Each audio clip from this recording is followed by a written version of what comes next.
Thank you. Thank you, Secretary Blinken, for being here. Two issues. Hassan Nasrallah, the Secretary General of Hezbollah, is talking right now. If following his speech or his remark, another front will open in the north, will the U.S. actually use its firepower in the region not only to deter but also to destroy, target in Lebanon or if needed in Iran?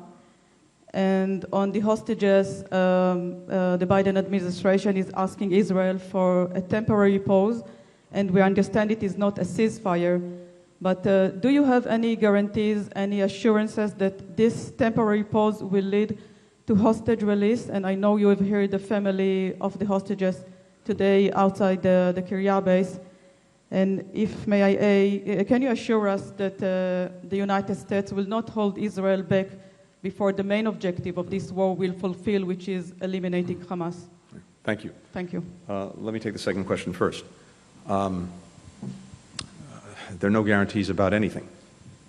As a general proposition, and maybe even more specifically in the context of the fight against Hamas.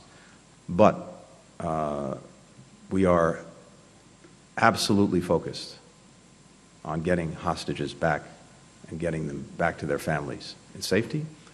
And we believe that, among other things, a humanitarian pause could help that effort, could facilitate it. It's one of the reasons why we're focused on it. But regardless, our determination to get people back is manifested every single day in our efforts to do just that.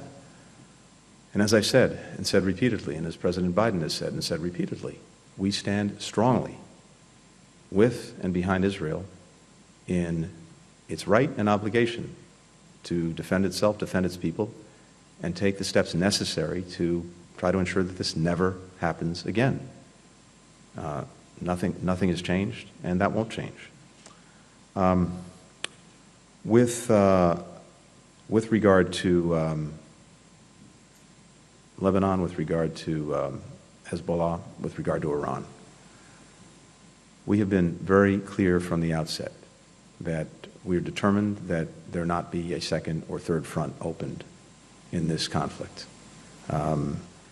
President Biden said on day one to anyone thinking of opening a second front, taking advantage of the situation, don't. And we backed up those words not only with work that we've done with many partners in the region to reinforce that message, but with practical deeds, including the deployment of 2 aircraft carriers battle groups to the region, including with action that we've taken, for example, against missiles coming from Yemen in the direction of Israel, shooting them down, including as well with strikes that we took in response to multiple attacks on our personnel in Iraq and Syria who were there, as I said earlier, to try to prevent a resurgence in the region of ISIL, of Daesh.